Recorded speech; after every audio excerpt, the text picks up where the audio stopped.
The whitetail deer is America's favorite big game animal, and whitetail deer farming is the fastest growing segment in the American agriculture industry.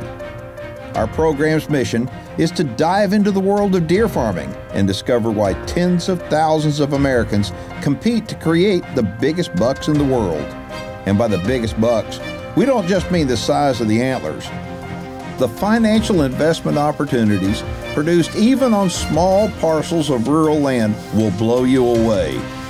Join me as we discover how whitetail genetics, deer auctions, animal husbandry, and so much more drive the deer farming industry.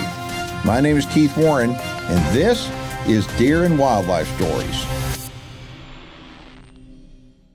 This week on Deer and Wildlife Stories, we're just outside of Pearsall, Texas at the G2 Ranch. Now, I was here last year for the very first time, and we featured the deer breeding program, and I was extremely impressed. Well, since then, they've made lots of improvements, and I think this time you're going to be impressed just as much as I was. My title here is I'm the Deer Facility Manager at G2 Ranch. My main duties are to oversee the deer that we have in our breeding facility. We currently have almost 500 adults, and we have just over 300 live fawns on the ground for this season. I would say the best part of my job is just being able to be out here in the field, working with these animals, getting to know these animals, making sure that they're healthy, and loving on them. Okay, so this is one of the yearling pens out here at G2, and I'm with the person who runs the entire deer breeding operation, and her name is Al. Actually, it's Allison, but everybody calls her Al. So anyway, these are the yearlings, and so how many do you have in here? We have 11 in this pen. Clearly, I mean, these guys, none of them were bottle raised, were they? I mean, no, I can sir. tell. These tell everybody what happens to these deer when they grow up. Well, these deer are being watched to see if they're going to turn into the next big boy out in the breeder rings. Other than that, they'll go out to our release site to improve our genetics on our does that are out there right now. All right, so these are other one-year-olds, and boy, I'll tell you, this is a really nice pen of one-year-olds. Yes, sir. I mean, that guy right there is beautiful. Golly. We're very pleased with how these boys are growing out.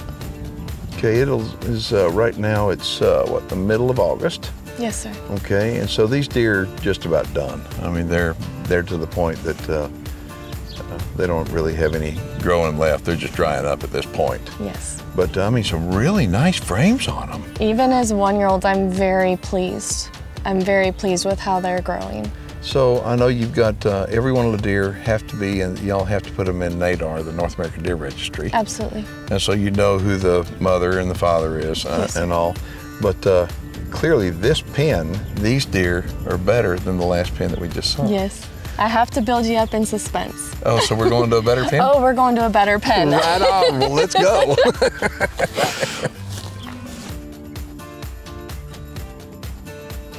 Well, you weren't kidding, save the best for last. I mean, check out that yearling right there. Okay, now you've got to tell me who that one's out of. He's out of Blackjack. Well, He's folks, sired by Blackjack. If y'all don't know who Blackjack is, clearly you're not in the deer breeding business, because that deer right there, I mean, look how big he is. And Blackjack has got to be one of the most remarkable deer ever born.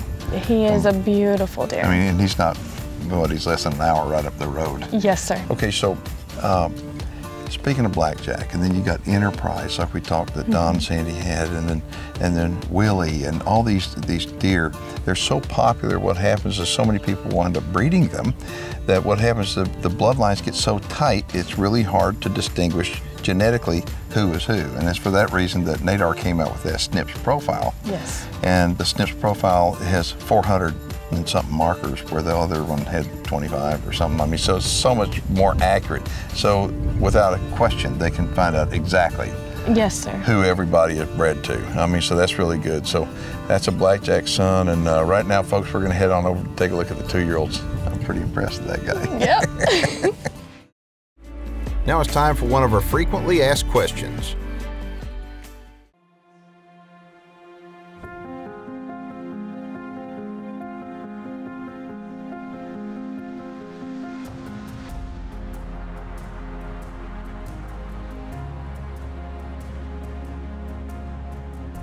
All right, so when we have deer under anesthesia, we look for any other issues they may have, and because you can't see all the issues when you're looking at them in the pen. So this particular deer had elongated hooves, and sometimes they just do that, and I think it's from overnutrition. They just eat so much that their hooves just grow so much. So what we've done here, we've taken care of the hooves, we've just cut the excess off of it, taken a tool and smoothed it up.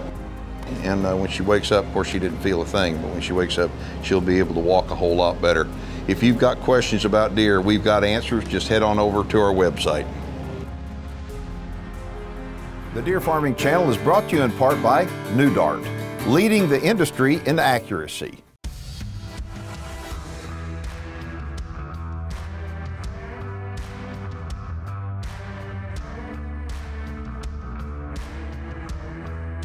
All right, so these are 2-year-olds, and oh my gosh, they are unbelievable. So, you know, I think that any deer hunter watching would learn something by looking at these deer here.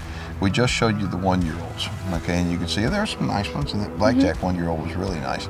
But you can take a look at these guys, and you can see the difference between just across the board average 1-year-olds versus 2-year-olds. So any deer hunter watching the show, I think you ought to sit here and go, wait a minute. Why don't you just let those 1-year-olds go until they're 2? Absolutely. And then what we're going to do now, I mean, there are some really nice, framey 2-year-olds in here. There are. But all right, so we're gonna run out of daylight if we don't hurry up. So let's head on over. Oh, that guy right there is good. Oh my gosh. Isn't he pretty? Yeah. All right, so the 3-year-olds? Yes, sir. Okay, how far are they? Oh, just down the way. All right, let's go. All right, so we were heading to another pen of deer to show you, and then all of a sudden it said, "Stop, Al!" Look at this. This is a pen of breeder bucks, okay? And so Al carries with her some paperwork every day to and from the pen so she can quickly reference who everybody is, not just the breeder bucks, but all the deer on the entire place. And so I've got in my hand the page with these bucks, 14 bucks in here. Yes, sir. And this is amazing. I mean, you look at it, there's not a slouch in here. And the reason why is because you can look on here and you can see sires like Shadow, Freeze Frame, Unforgiven, Blue Chip, Kid Rock Express, Kid Rock, Triple Crown, Bambi Jack, Blue Chip, Triple Crown, American Pharaoh, Triple Crown, Texas Crown. That's why. Okay, it is all pedigree. And so explain to everybody about these bucks. These are not your primary breeding bucks, so. No, sir, they're not. These are what we call our cover bucks. So every year we AI a certain percentage of our deer, and then once they recover from their laparoscopy surgery, they go into pens, separated out, and we put one of these cover bucks in so that they can take over, per se, if their artificial insemination didn't take. That's cool. And so as you can see, I mean, it's from the list here and from looking at them there, they're awesome. So, well, that's good. I like seeing detailed records, and that's another change that I've seen from last year to this year. A lot of good record keeping, and if you're going to be a deer farmer, you need to have good records, and good records make you make good decisions, and clearly those are good decisions. Thank you.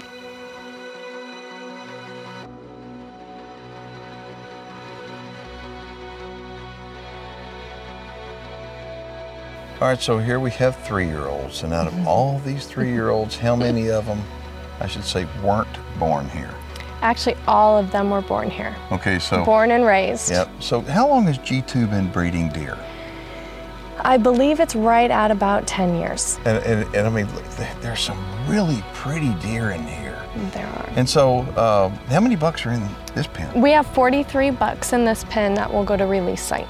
Okay, and so all these bucks, and y'all do sell bucks, don't you? Yes, sir, absolutely. There is potentially a couple that may not go to release and will be going to breeder facilities. Okay, yes, sir. So if somebody wants more information about coming down here to G2 Ranch, again, we're just outside of Pearsall, Texas, okay?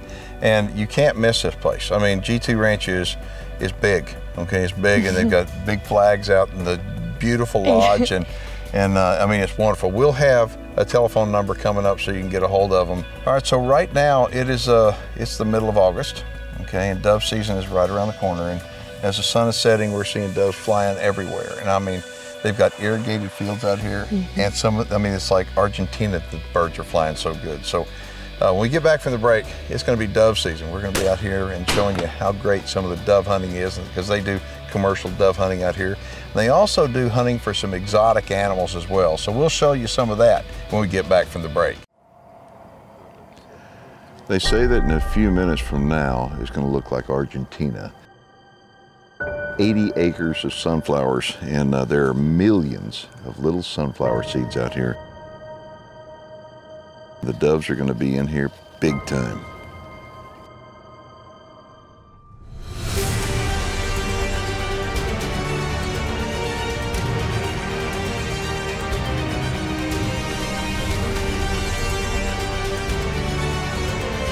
There's millions and millions of seeds. And what happens, those birds live in Pearsall. These are white-winged doves. And so what happens, they spend the night in Pearsall. In the morning, they wake up and they're hungry. So they come to the sunflower field. And Don and Sandy have everybody waiting for them. Okay, what they have is they have bales out there, round bales, and they got numbers painted on them. So they'll wind up taking hunters and put them all around this big sunflower field. And so that's your little station. And you'll sit there and you'll wait, and sometimes you're sitting there like, man, when are they gonna show up? When they show up, you're gonna know it, because it's like a swarm of bees. And they show up, and all of a sudden it's like popcorn going on, pop, pop, pop, pop, pop.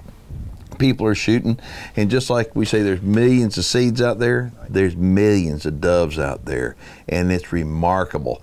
And so what happens, the birds, they come in the field, and you shoot them up like crazy. Now the limit right now is 15 white wings a day. And so anyway, it doesn't take long to get your limit, even if you're a marginal shot, because you have so many shot opportunities. And the cool thing about dove hunting to me, it's a social activity. I mean, you're gonna see husbands and wives and their kids and grandkids, and occasionally see somebody bring a dog out here, and you're gonna see people talking and having fun, because that's what it's about having fun.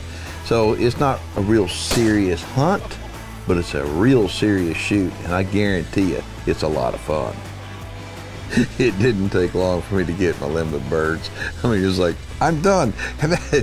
Anyway, so it's like, now what are we gonna do the rest of the show? Well, it's pretty simple. I gotta go get Matti, because we're going for exotics.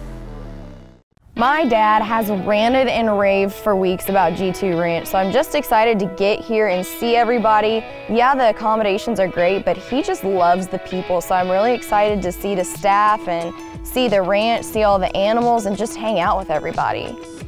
Matti is persistent when it comes to hunting, and she spent many a day in a stand hunting for axis deer, and you know, she has killed a few, but she's never killed a big one. She just hadn't been lucky enough to get a big one. And that's the reason why I said, you're going to the G2 Ranch with me, because we're gonna change your luck. So we get situated in the stand, and we're sitting over this clearing, and if you look out, the brush is so thick, and you're wondering, how can any animals live there? We're sitting there for a while, I'm not seeing anything, and I'm kind of wondering, man, are we gonna get skunked? And all of a sudden, we had this nilgai come in. And nilgai are big critters, but they're super elusive. They're very camouflaged. And this guy, he was a big one. And we could see him in the brush, but he never came out. But we got some really good footage of him, and I mean, he was a phenomenal nilgai, and I hope one day I can hunt one. So we're sitting in the stand and we're having a good time. We've seen some wildlife. We saw a phenomenal nilgai. And all of a sudden, we had some axis show up. They were nice axis. I thought they were huge, but Glenn told me, no, we got bigger ones, which I didn't believe because they looked great. All of a sudden, these two axes started fighting, and I've never seen anything like this before. They were throwing dirt at each other, kicking, they were putting their scent glands all over the trees and the grass, and it was just like a fight between two teenage boys. It was hilarious. So it's getting dark, and my hopes are kind of starting to fade. And all of a sudden, Mr. Big shows up. We're watching him, I get my gun up, I'm comfortable, and I think that this is the axis I want to take. Then two more show up. But Glenn says, no, that first one's a really good one. We want to take him. So I get my gun on him, I'm nice and steady, but he's spooking. I don't know if he's going to stay there very long. He stays for a second, he turns around, and he starts walking and stops, and I knew that was my only chance. Oh, that was a hit. That was a hit. Yeah, you smoked him.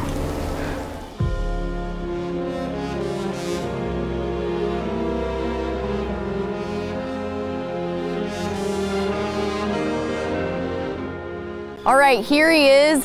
This Axis, we did not think we were gonna get him tonight. We didn't. No, I mean, we saw a ton of movement, but everyone that came in, one had a broken beam, and then another, he was too little, and then we got footage of some fighting and kind of sparring, and right before dark, this guy showed up along with 2 others, and I've always wanted to kill a big Axis. I've hunted Axis before, and they are hard to hunt. But this tops everything. He's absolutely beautiful.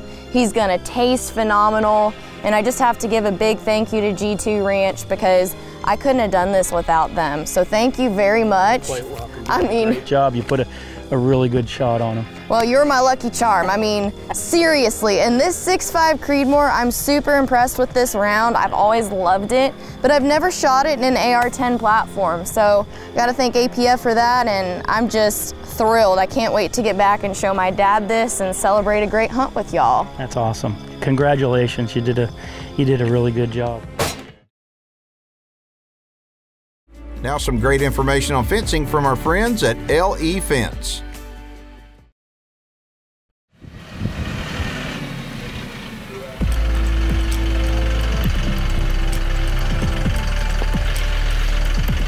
So I got the guys over here doing some fence work, and I want to tell you, when you're doing fence work around deer, you need to be dealing with people that know how to not just do fences and do a good job with that, but work around deer. And that's the reason why I've got the folks from LE Fence over here. They office out of Central Texas, but they do fences all over the country. But the one thing that's cool about the guys at LE Fence is the fact that they can come into a deer farm and erect the fence and get done real quick. And they've got a saying at LE Fence, you know when they work to? They work from can to can. So anyway, in other words, they work to get it done, and they're getting it done all in one day here. Just another day on the farm. The Deer Farming Channel is brought to you in part by Record Rack Deer and Elk Feeds.